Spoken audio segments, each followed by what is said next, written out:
మునిస్వామి గారు అంటే చాలా ఇష్టం. ఎందుకంటే ఎప్పుడైనా బాగా స్ట్రెస్ ఉంటే ఆయన వీడియోలు నాకు చాలా కామెడీగా అనిపించాయి. ఎందుకంటే ఆయన ఇండియా గెలుస్తుందని చెప్పిన రోజు ఓడిపోయేది, పవన్ కళ్యాణ్ గారు ఓడిపోతారని చెప్పిన రోజు గెలిచేవాళ్ళు, ప్రభాస్ గారి సినిమా ఫ్లాప్ అవుతున్నప్పుడు అది 1000 కోట్లు కలెక్ట్ చేసేది. సో ఇవన్నీ చాలా ఫన్నీగా ఉండేవి. అప్పుడప్పుడు యూట్యూబ్లో కామెడీ చేసే స్టార్స్ చాలామంది ఉన్నారు మనకి. సో అలా కామెడీ చేసే వ్యక్తి ఏమనుకున్నా కానీ ఆయన వ్యక్తిగత జీవితాల్లోకి వెళ్ళి కామెడీతో ఆగుంటే జర్నలిస్ట్ అసోసియేషన్ వీళ్ళు కూడా మనం కూడా ఏదన్నా అసోసియేషన్ ఈవెంట్ ఏదైనా జరిగినప్పుడు ఆయనతో కూడా స్కిట్ చేయించేవాళ్ళం. బట్ ఆయన వెనకున్నది కామెడీ చేయటం కాదు, ఇతరుల వ్యక్తిగత జీవితాల్లో చొరబడి ఆయన పాపులారిటీ పెంచుకోవటం అనేది లేట్గా తెలిసింది అందరికి. అంటే ఎవరో సీరియస్గా తీసుకోవాలా, ఇంతవరకు సీరియస్గా తీసుకుంటే బాగుండేది. సరే ఏదో పాలిటిక్స్లో ఉన్న వాళ్ళకి క్రికెటర్ల మీద ఇలాంటి కామనే కదా ఇప్పుడు అని చెప్పి అనుకున్నారు. సో ఒక జంట, ఒక సెలబ్రిటీ కపుల్ వివాహం చేసుకుందాం అనుకున్న ఎంగేజ్మెంట్ రోజే వీళ్ళు విడిపోతారు అనే భావజాలానికి, ఒక అసహ్యకరమైన భావ ప్రకటనకి జ్యోతిష్యం పేరుతో ఆయన లోకి వెళ్ళిపోయినప్పుడు, ఎందుకంటే ఈ మధ్య ప్రెస్ మీట్లో జరుగుతున్నప్పుడు నేను జర్నలిస్ట్ అసోసియేషన్ నుంచి ప్రొడక్షన్లోకి వెళ్ళాక నేను ఎప్పుడొచ్చినా అందరితో మీడియా మిత్రులతో షేర్ చేసుకుంటాను. చూడండి ఆ ప్రెస్ మీట్లో ఇలాంటి క్వశ్చన్ అడిగినప్పుడు ఇలా అవుతున్నారు, ఇలా జరుగుతుందని. సో అందరూ కూడా ఈ ఇన్సిడెంట్ని అందరూ కూడా ఎందుకంటే ఒక కపుల్, ఎందుకంటే శుభమాని పెళ్లి చేసుకుంటుంటే ఎప్పుడైనా సరే మనం ఎవరైనా సరే సుఖీ భవ అంటాం, అంతేగాని ఇంకేదో అనం. అది అనేది సంస్కారం. ఎందుకంటే జ్యోతిష్యం ఇలాంటివన్నీ శాస్త్రీయత ఉందా లేదా అన్న వాటిని మన పురాణాల్లో గొప్ప శాస్త్రాల కిందే చెప్పారు. సో వాటన్నిటికీ సంస్కారం ప్రధానం. కానీ సంస్కారం లేకుండా నిన్న వీడియో ఏదో చూశాను, బ్రాహ్మణులందరూ సపోర్ట్ చేయాలి, వీటి కులాలు ఏంటండి? అలా అయితే ఇప్పుడు ఆ పెళ్లి చేసుకునేది ఒక బ్రాహ్మణ యువత కదా, తప్పు కదా. అసలు కులాలేంటి, మతాలేంటి అంటే నేను చాలామంది సెలబ్రిటీలు చూశాను, లేదండి మాకు ఇలాగా ఈ పూజ చేయిస్తే ఇలా అన్నారండి, ఈ పూజ చేయిస్తే ఇలా అన్నారండి, ఈ పూజ చేస్తే అది ఎవరి వ్యక్తిగతం, వాళ్ళకి ఇష్టం ఉంటే పూజ చేయించుకుంటారు, లేకపోతే లేదు. బట్ చూసిన చాలా వీడియోల్లో చాలామంది మనోభావాలు దెబ్బతింటమే కాదు, ఒక వికృతమైన పోకడది. వీళ్ళు విడిపోతారు, ఒక 2 ఏళ్ళలో ఒక టాలీవుడ్ హీరోలో ఒక చచ్చిపోతాడు, ఏంటిది అంటే ఎంతోమంది భయభ్రాంతులు చేయడం. ఇప్పుడు మనం చెప్తుంటారు, ఇప్పుడు అలాంటివి అంటే మనకు అప్పుడప్పుడు ఫోన్ వస్తుంది, ఎయిర్పోర్ట్లో బాంబు పెట్టారంట అని చెప్పి. అది ఫేక్ కాలే అవుతుంది, బట్ భయపడతాం, అందరూ అలర్ట్ అవుతాం, అందరూ సెర్చ్ చేస్తారు, సెర్చ్ చేసిన తర్వాత ఆగ్తాయిని పట్టుకుని జైలు వేస్తారు. అలాంటి ప్రక్రియ జరగాలి, లేకపోతే ప్రతిసారి ఆ హీరో చచ్చిపోతాడు, ఈ హీరోయిన్ చచ్చిపోద్ది, లేకపోతే విడిపోతారు, ఈయన ఓడిపోతాడు అంటే చాలామందికి ఇబ్బంది కలుగుతున్నాయి. సో పొలిటికల్ ప్రెడిక్షన్స్ వీటిని మనం వాళ్ళ విజ్ఞతకి వదిలేసిన, ఇక కుటుంబాల మధ్య కూడా ఒక వివాహ వ్యవస్థలో కూడా ఇటువంటి పర్సనల్ జీవితాల్లో కూడా జ్వరపడుతున్నప్పుడు జర్నలిస్ట్ అసోసియేషన్, ఎందుకంటే జర్నలిస్ట్ అసోసియేషన్ జర్నలిస్టుల సంక్షేమం కొరకు, అలాగే film chamber, director association, produce council అందరితో కూడా అన్ని రకాలుగా ఒక 24 క్రాఫ్ట్స్లో ఒక భాగంగా ఉన్న వాళ్ళందరితో కూడా సమన్వయం చేసుకుంటూ ఒక ఫిల్మ్ ఇండస్ట్రీలో ఒక మంచి వాతావరణాన్ని క్రియేట్ చేసే విధంగా journalist association, digital media association, ఇన్ని అసోసియేషన్లకు కలిసి ఉన్న టైంలో ఇలాంటిది మనం ఒక చర్య తీసుకోవాలని చెప్పి రాంబాబు గారు అందరూ చర్చించుకొని అందరూ ఏకగ్రీవంగా వెళ్ళి సార్ ఇది మహిళా కమిషన్కి ఆ రోజు ఇది పెట్టారు. అంటే నువ్వు ఎంతమందిని అన్నావు, ఇన్ని మాటలు అన్నప్పుడు ఎవరు రియాక్షన్ రాలని సేపు చాలా మంది ఓహో నేను ఇది అని. ఒకసారి ఎవరైనా రియాక్షన్ ఇది అంటే మమ్మల్ని బ్లాక్మెయిల్ చేశారు, మీడియా వాళ్ళకి మెయిల్ చేసుకుంటాకే టైం ఉండదు, బ్లాక్మెయిల్ అక్కడ చేస్తారండి. సో జ్యోతిష్ శాస్త్రంలో మీరు చూడాల్సింది విధి, నిధి కాదు. అంటే మీరు ఆ ట్రెజర్కి అలవాటు పడిపోయారు, నాది 10,000 గంటకి 6 నెలలకి ఇది అంటే 4 కాల్స్ వస్తుంటే నేను కూడా చాలాసార్లు చూసా. ఆ బ్యాంక్ అకౌంట్ మార్చుకోండి, మీరు ఏమైనా చేసుకోండి. నమ్మేవాళ్ళని మోసపోయేవాళ్ళు అంతకాలం మోసం చేస్తూనే ఉంటారు, అది మనకు అనవసరం. మీరు చేసుకోండి. కాకపోతే దీన్ని సెలబ్రిటీలను అడ్డు పెట్టుకుని వాళ్ళ జీవితాలను ఇది పెట్టుకుని, ఎందుకంటే నేను ఇంటర్వ్యూలు కూడా చూశాను. ఒక ఇంటర్వ్యూలో పవన్ కళ్యాణ్ గారు ఓడిపోతారని చెప్తాడు, ఒక ఇంటర్వ్యూలో పవన్ కళ్యాణ్ గెలుస్తారని చెప్తాడు. మన అన్ని ఇంటర్వ్యూలు ఫాలో అవ్వంగా ఆ రిజల్ట్ రాగానే చూసారని నేను చెప్పాను, పవన్ కళ్యాణ్ గారు గెలిచారని చెప్పి. ఒక జర్నలిస్టు పొద్దు నుంచి రాత్రి వరకు కష్టపడితే ఒక ఐటమ్ వేస్తాడు. విలాసవంతంగా ట్రిప్పులు, ఎంజాయ్మెంట్స్, ఎంటర్టైన్మెంట్స్తో కూడుకున్న ఫామ్ హౌస్లు ఏమి ఉండవు. నెల జీతంతో పొద్దు నుంచి రాత్రి వరకు కష్టపడతారు. అంటే వాళ్ళు ప్రశ్నిస్తే బెదిరింపులక మీరు అన్నారు కదా, వితౌట్ ఎవిడెన్స్ మీరు ఆడియో రిలీజ్ చేసేసి ప్రేమ కానీ, రాంబాబు కానీ అండ్ మూర్తి గారు కానీ విజువల్స్లో ఉన్నాయి. అక్కడ అమర్ అనే పర్సన్ ఐడెంటిటీ కార్డ్ మీరు మెన్షన్ చేయాల్సింది, అక్కడ ఐడెంటిటీ కార్డ్ కూడా లేదు. ఏం లేనప్పుడు మీ సొంతంగా మీ డిజిటల్ దాంట్లో మీరు అలా వేయడం తప్పు కదా.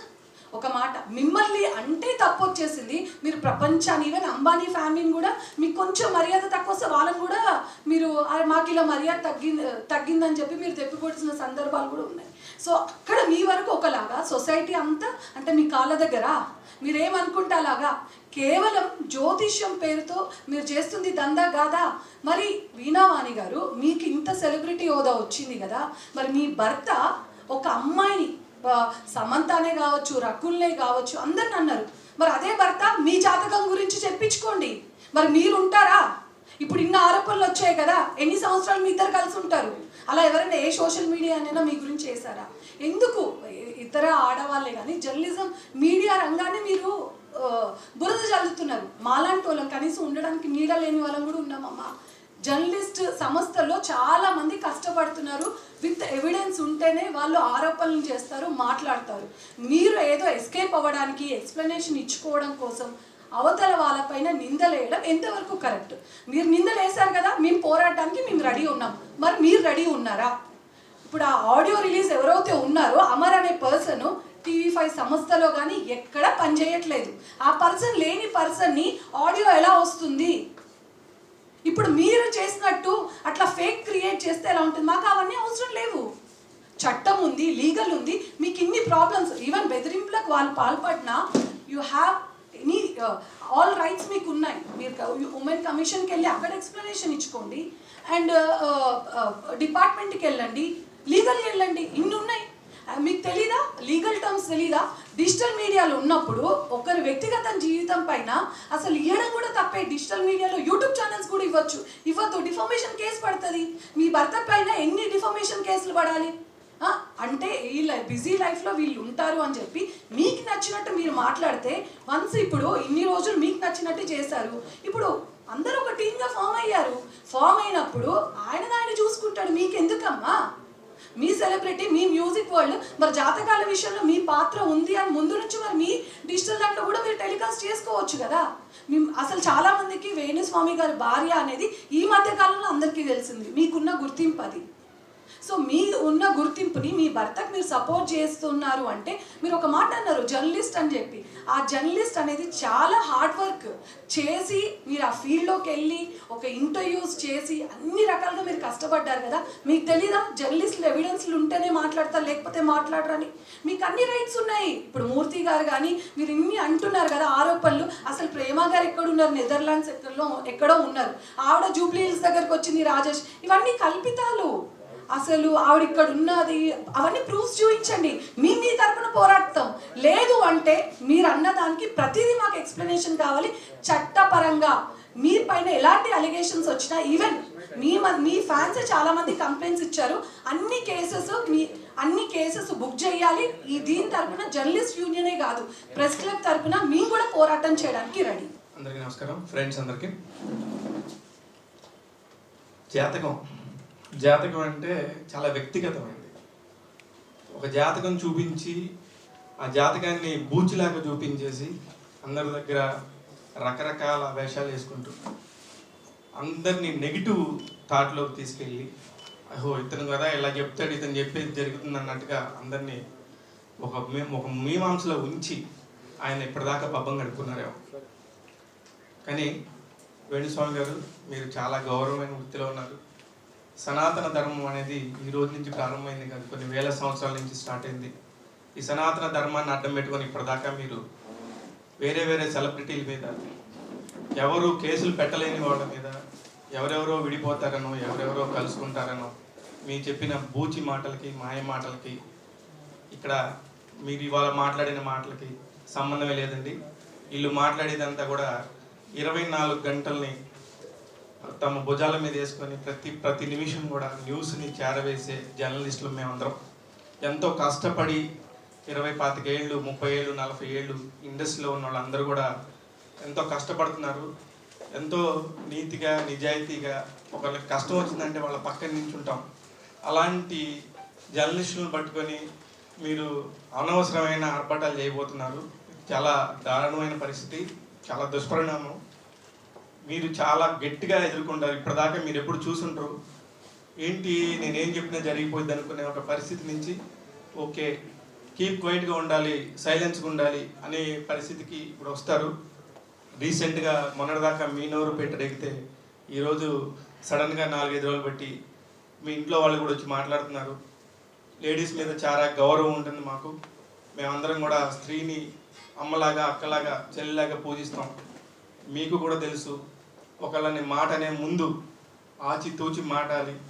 అసలు ఈ దేశంలోనే లేని మనిషి గురించి వచ్చి పక్కా ప్లానింగ్తో మీరేదో మీడియా కబుర్లు వెళ్తే మీడియా వాళ్ళ దగ్గరే మీ చేష్టలు అంటే అసలు కుదరదు. ఇట్లాంటి కథలు మేము చాలా అల్లగలం. మా దగ్గర అసలు అట్లాంటివి పెట్టుకోవద్దు, జాగ్రత్తగా ఉండండి. ఇప్పుడు ఏదైనా కూడా ఇది ఒక్కటే కేసు కోసం వీళ్ళు రియాక్ట్ అయ్యారు అనుకోవద్దు. గతంలో కూడా Telugu film media, digital media association చాలా స్ట్రాంగ్ అవుతుంది. ఎవరికి ఏ కష్టం వచ్చినా, ఎలాంటి తమ్నైల్స్, బ్యాడ్ తమ్నైల్స్ పెట్టినా వాళ్ళందరి మీద తగు చర్యలు తీసుకునే విధంగా మా టీం మొత్తం, రాంబాబు గారు, లక్ష్మీనారాయణ గారు, ప్రేమ గారు, మూర్తి గారు, అందరూ కూడా ప్రతి ఒక్కళ్ళు కూడా వెళ్ళి ఎవరెవరికి ఏం కష్టాలు వచ్చినాయని అన్నీ నోట్ చేసుకుంటున్నాం.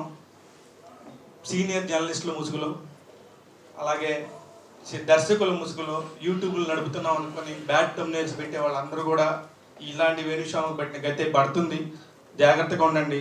ఎటువంటి పరిస్థితుల్లోనూ న్యాయం వైపు ఉండడానికి ప్రయత్నించండి. దీనికంటే మేమందరం న్యాయం వైపే ఉంటామని చెప్పేసి సవినయంగా మనవి చేస్తూ, ఇలాంటి కార్యక్రమాలు చేసినప్పుడు ఎవరి మీద పడితే వాళ్ళ మీద బోర్లు చల్లడానికి ప్రయత్నించొద్దు.